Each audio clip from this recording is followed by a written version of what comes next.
Hello, I'm Lara Kulcherson and this is Newsfeed, your dose of what people are talking about online.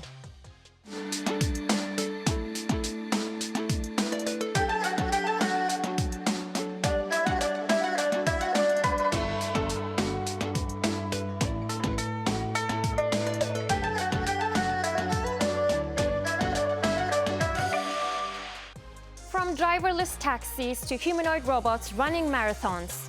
This isn't a sci-fi movie, it's daily life in parts of China.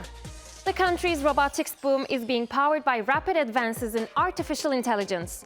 And with tensions with the US running high, Beijing is betting big on AI to stay ahead.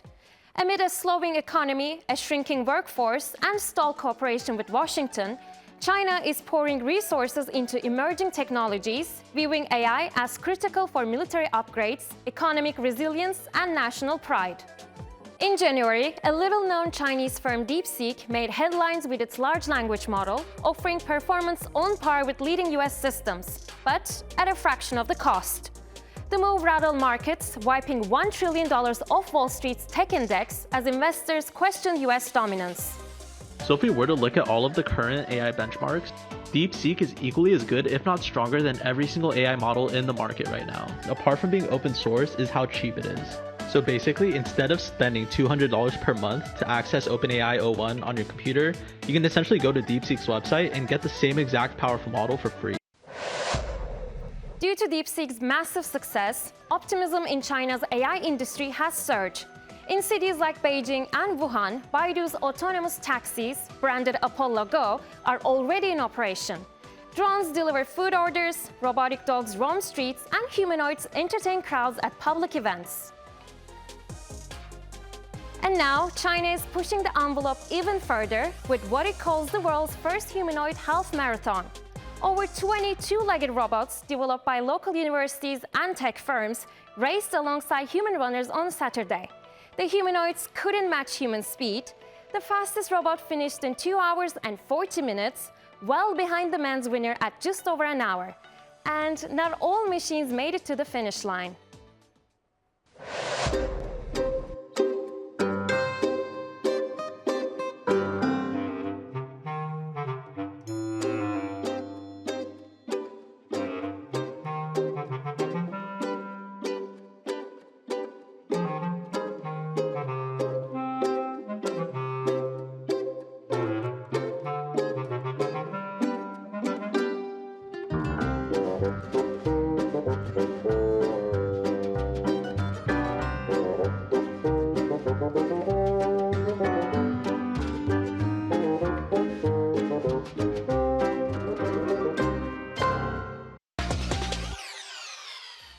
British firms are being encouraged to hold in-person or video interviews with prospective remote IT workers.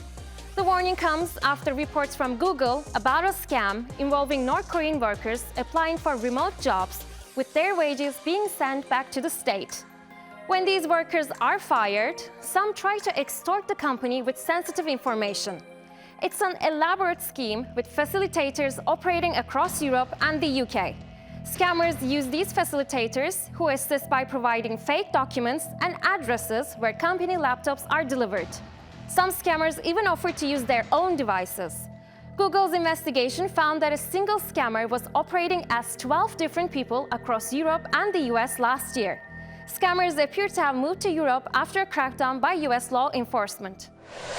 Says these IT workers can earn as much as $300,000 each annually, with teams netting millions. Legal offices, universities, nonprofits, and manufacturers are in the crosshairs.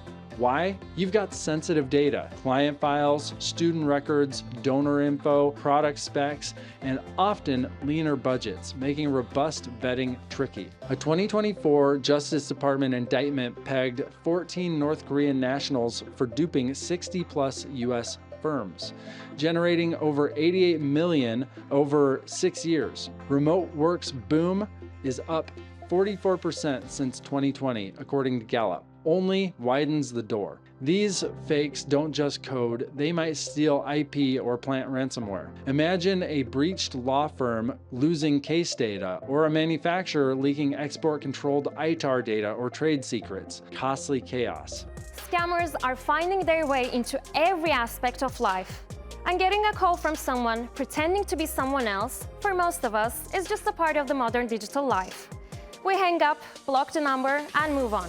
But for some people, it's the perfect opportunity to have some fun. So I'm gonna wait now. I think I can get the. No. Whoa, wait, ma'am, no! You don't have to do that!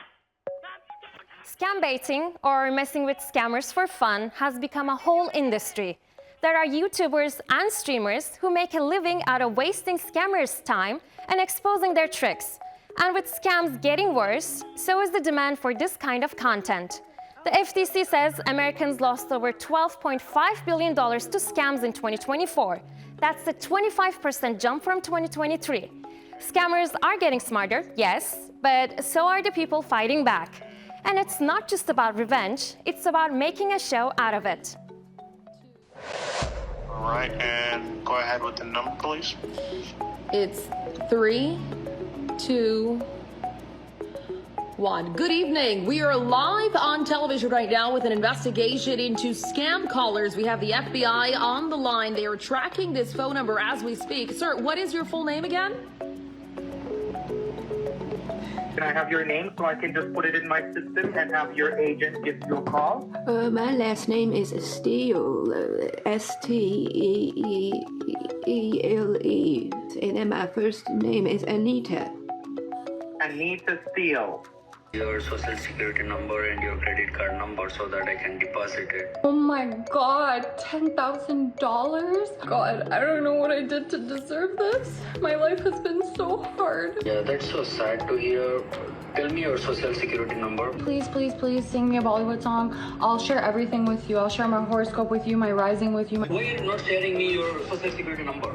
Please share me your social security number. How old are you? Like, what's your age bracket? Oh, Aunt May, I'm 396, but my mum's well older. Mom! How old are you? Alex wants to know how old you are. She said a man should never ask a lady how old she is. That's what she said. No. Well, sorry for bothering you. Have a great day. Bye-bye. New research has revealed something deeply disturbing about the gaming platform Roblox. British-based Revealing Reality, an independent insight and innovation agency, has shown just how easy it is for kids to come across inappropriate content or interact with strangers.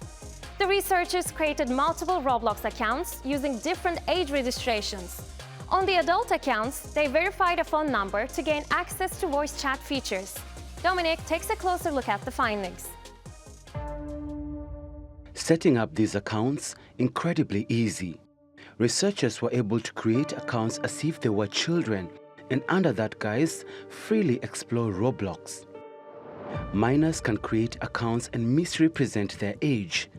While Roblox has age-based safety features, they only function when users accurately report their age. As a result, children and adults are often chatting, playing, and potentially exchanging more personal information than they should. And while under 13 users have restricted access to private messaging, the public chat function still allows communication with strangers. There was evidence of users attempting to share contact information and getting around Roblox's filters with clever spelling tricks. But perhaps the most concerning was that children may be exposed to adult content even without seeking it out. In games labeled only mild or minimal maturity ratings, avatars wearing fetish gear and lingerie acted out explicit scenes. These findings have further raised concerns over the safety of young users and whether the current systems go far enough. Extremely disgusted at what I just found in the Roblox community. I started off in a roleplay server that was accessible from the main Roblox application. Didn't say anything about an age restriction. After joining that roleplay server, I received a direct message that told me to join this chat application. They say they do not allow anyone under the age of 18 to be in the server. The main Roblox application doesn't allow you to speak this way, but when you join these private communities, you can see horrible things like this. Here's another very strange server that's accessible directly from the Roblox homepage. If you were unaware like I was about these sub-communities that exist within a children's application or Roblox condos, I would look further into it, ask your children if they know what it is, and they need to know that it's okay, in my opinion, to tell you that stuff like this is happening. So stay safe.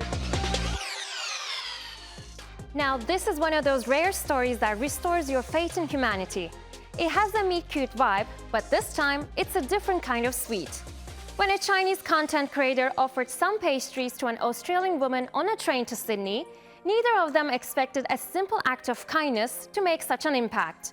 What followed unfolded like a heartwarming scene from a film and ended up boosting a local bakery's fame. And it's all because of an unexpected friendship between this Australian lady and a Chinese content creator. A few months ago, the creator went to try what had just been crowned Sydney's #1 cake. On the train ride back, he started chatting with the lady beside him and even offered to share his treats. According to her though, they weren't very good. She insisted that he try this specific chocolate mousse cake from a bakery that she'd been going to for decades. Curious Chinese netizens urged the creator to try it. So a couple weeks later, he called up the kind stranger and asked her out on a bakery date. When the bakery owner learned the creator had come all that way specifically for his cake, he refused payment. The dessert, topped with their signature bird motif, was soft, creamy, and not too sweet. The highest praise in Chinese dessert culture. The creator's video exploded on Chinese social media, making the cake a sensation, especially among Chinese international students in Australia. Sales skyrocketed from 100 a week to 150 a day. Netizens have nicknamed the dessert Old Baby Cake. Old Baby referring to the sweet Australian lady. The owners have had to pick up overnight shifts and enlist their entire family to help. Even their Easter chocolate stock sits neglected because they're too busy making cakes at every waking hour. When the vlogger revisited, the owner greeted him by playfully sharpening a knife. While his wife joked, "I'll send you my back surgery bill." Due to the overwhelming demand, the bakery is limiting cake production until May, giving them time to recover. Netizens comment, proof that Chinese people will do just about anything for good food.